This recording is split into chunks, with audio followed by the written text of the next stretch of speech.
What's up, guys? Fortexfiend here. Happy New Year, happy 2026, and welcome back again to my channel with another video on SD Gundam G Generation Eternal. So in this video, I'm going to be giving you guys my banner review in regards to the latest banner that came out.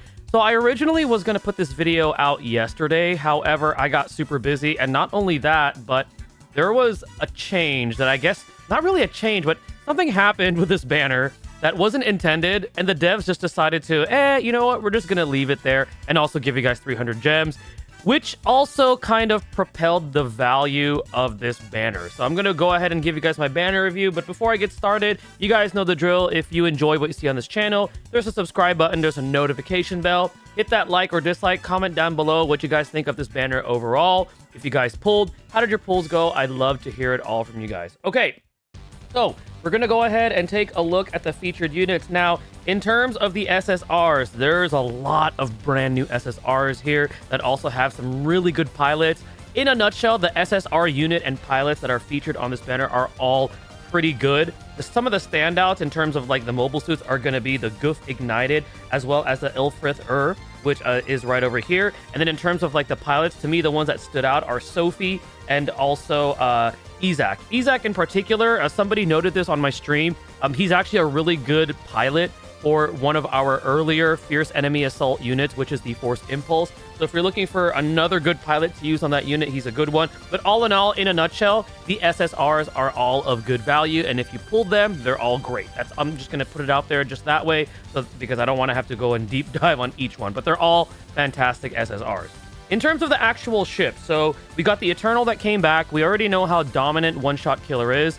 It still is. It's still a great ship. I'm glad that they brought this back. No buff to it whatsoever, but it didn't need it. And also, I haven't really seen them buff any returning ships recently.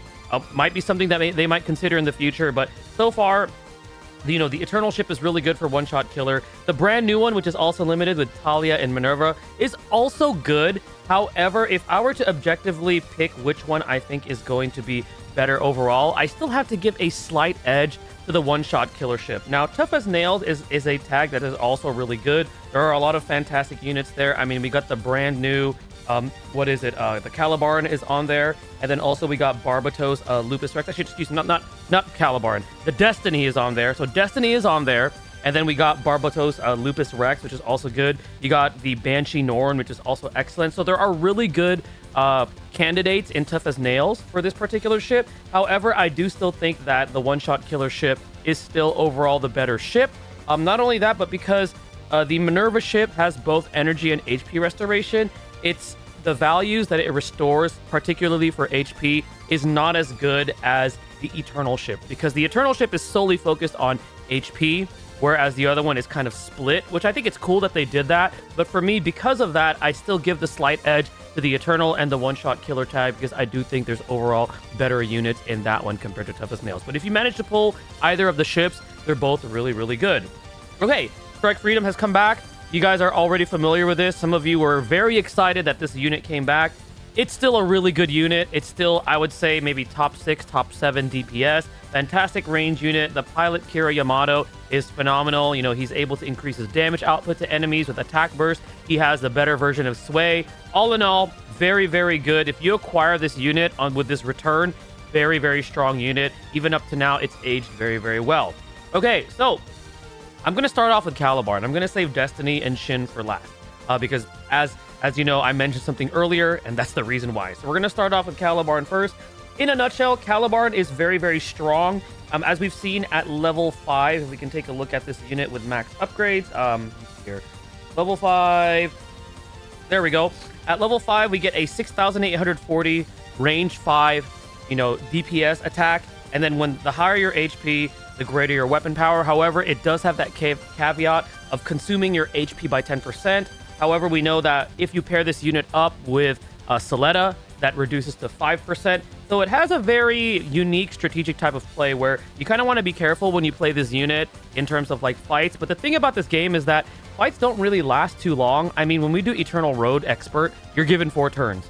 So if you can strategize properly, that HP loss it's not really gonna be too much of a damper on your performance in terms of like the harder stages, as long as you could strategize your party and be able to protect Calibarn. And the other thing that's really cool is that we know that Suletta can increase the range of her attacks, so you could keep this thing at max range, so that's why it's not getting hit, and your defenders, in the event it gets targeted, can actually protect it. But all in all, it has a really powerful skill with Variable Rod Rifle EX, having up to a 20% increase depending on how high your HP is. That is pretty significant, so that way this thing's attack power in terms of weapon goes up to close to 8,000, if not, you know, hitting that 8,000 mark. And then it also does have the escutcheon, which is also really strong. No additional effect, but it is another range 5 skill if you're looking for something that has max range. And then it has 2 other skills, which is Variable Rod Rifle. This one in particular, the farther you are, the greater the weapon power. So again, it's incentivizing you to want to stay at range. That way you're staying out of harm's way. And then it has Beam Saber. It has great terrain capabilities. In terms of its actual passives, it has more attack increase, and it's dependent on your HP, which again, kind of tricky to play around, especially with the HP loss. But if you're able to strategize around that, it's a very, very beneficial passive. And then it also reduces the amount of damage it takes by beam weapons, assuming that they're not EX skills. So all in all, very, very strong. It has shield defense. It has fantastic tags. One-shot killer is there, and one-shot killer is still one of the most dominant tags in the game. So the unit itself is really, really good. In terms of the actual pilot, we're going to go ahead and jump into my pilots right over here. Let me go ahead and find Suletta. No, not that one. Different Suletta. Attacker Suletta. There we go.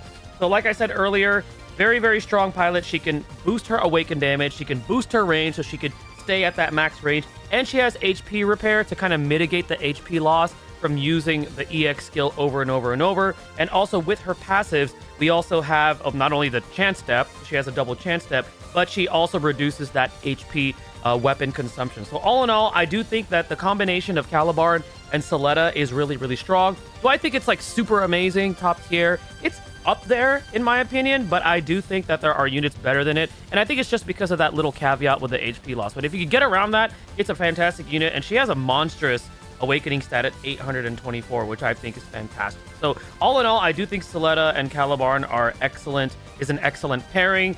But I gotta crown the value for this banner for Destiny Gundam and Shinn Asuka. So we're gonna go ahead and take a look at the unit first before I talk about Shinn Asuka. So first off, this is probably one of the highest base weapon powers that I've seen at 8,160, and it only gets higher the higher your MP is. So this screams like ultimate burst damage right off the bat, dealing as much damage as possible. And the only thing is that it only has a range of 3, but that doesn't really matter. That's kind of irrelevant because you touch something with this, whether it's Master League or let's say an expert Eternal Road, like a boss or something really difficult, it's gonna deal a ton of damage. This is insanely powerful. It does consume your MP by 2, but again, it's kind of irrelevant because of just the amount of damage that it does. And it also has a 10% chance to crit. So if you crit, I mean, you're dealing even more damage on top of that. It also does have a range up to range 5 skill, which I think is great. No added weapon effects, but with a decent power at 5,040, I think that's also good that it has that. It has extreme blast mode. Again, range up to 3, but it incentivizes you to be closer, so you get that increase in weapon power. And this also has a 10% chance to crit, which overall is very strong. In terms of its passives, it gets an increase in critical damage, also increased attack, and reducing the amount of damage it takes from physical weapons, which is nice. It has great terrain capability, it has shield defense, and to top it off, in terms of its tags, it has Alternative Series, Zaft, which are very easy to build around, Tough as Nails, which coincides with the brand new limited ship, Ace Unit, which coincides with another limited ship that we saw not too long ago. So if you happen to have that one, you could use it with this unit, and it's still going to be very fantastic. So all in all, I do think the unit itself is extremely strong, but the ultimate value that comes from this particular banner has to be with the Shinn Asuka Attacker Pilot. So let's go ahead and find our buddy here, right over there. So first off, his skills are all fantastic for a DPS unit, an attacker type unit. MP up, attack burst, sway. What more can you ask for? This is definitely an amazing set of skills. If he had HP restore, would have been cool, but he has sway for that survivability. So there's nothing else that I could say about this. Very, very good set of skills. You take a look at his stats, both melee and awaken are very high. They don't hit the 800 mark, but both of them are like in the high 700s, which is great. But this is where the value of the banner really skyrockets, in my opinion. So originally, when they teased this particular character, he had this effect where if he's supercharged, he gets an increase to his own crit, melee, and reaction by 20%. And then afterwards, it becomes even more powerful, giving him a melee and reaction by 50% and also a guaranteed chance to crit. So essentially, he activates seed mode and he's able to, like, essentially, he's gonna one-shot something, or if he doesn't, he's gonna deal a ton of damage. He does decrease his own MP by 12 when the effect ends, but again, a lot of the fights in this game don't really last that long, so there's a lot of value for this. Now, originally, this was only supposed to be when he piloted Destiny EX. However, they kind of made a boo-boo, they messed up, and instead, it applies to whatever he pilots. So this makes this particular pilot so versatile and so desirable. Yeah, he does not have a double chance step, but does he even need it if he's able to right off the bat deal a ton of damage in the first 2 turns, which sometimes it only takes 2 turns to like really deal significant damage or do something significant with either Master League or like some of the harder stages. So you could literally slot him in any attacker unit, actually literally any unit that he uses. Like you could even make meme around with him and like put him in like, I don't know, like ball or like something fun. And just because of that effect, it gives whatever he's piloting that much more value. So the fact that they kind of left that as it is, even though it was not intended that way, just skyrocketed the value of this banner. So if you pull even at least Shinn and Destiny, you pulled yourself probably one of the most powerful attacker pilots that we've seen in the game, just because of that little mistake that they made. And they even kind of rewarded us for that mistake by giving us 300 diamonds, which is very, in my opinion, that's quite generous of them, because they could have easily just nerfed him and like brought back the passive to what it was supposed to be. But the fact that it activates with whatever he's piloting, you know, just skyrockets. In my opinion, it skyrocketed the value of this banner. So all in all, if you pull on this banner, there is a lot of value. You have 3 very powerful limited time attackers on it, with Shinn and Destiny being the kind of like the crown jewel of this banner. Both of the limited ships are great. I do still think that One-Shot Killer is still the better ship. But if you pull the other one, Toughest Nails is also a fantastic tag. And then the SSRs that are featured on it, all of them are great. All the pilots are good. So if you do decide to invest on this banner, I do think there's a lot of value to it. I do think that you guys are using your diamonds for something that's really good. Now, if you still decide to skip, if there's still something that you're looking forward to that hasn't come out yet, or you don't care about any of these units at all, that's perfectly fine. Do what you want with your game. But objectively speaking, this is a fantastic banner. And one more thing that I'm going to point out, I know I'm still seeing a lot of salt about Endless Waltz not being the whole Christmas thing, whatever. Guys, I think it's time to let that go. I let it go. I think that's going to be coming out 1-year anniversary, because if they plan on releasing Endless Waltz, they know how popular it is, especially out here in the West. I think it's going to be something really big. So I think we just got to stay patient and kind of just let the whole Endless Waltz thing kind of sit for a little for now. And we got to wait patiently, because objectively, I do think this banner is very, very strong. But you guys tell me in the comment section below what you think overall about this banner. Did you pull? What do you think about that mistake that they made with Shinn, that they kind of just left there for us to enjoy? Again, I think it's crazy, but you guys tell me what you think. Thank you guys again for watching. Stay tuned for the next video, and stay blessed, everybody.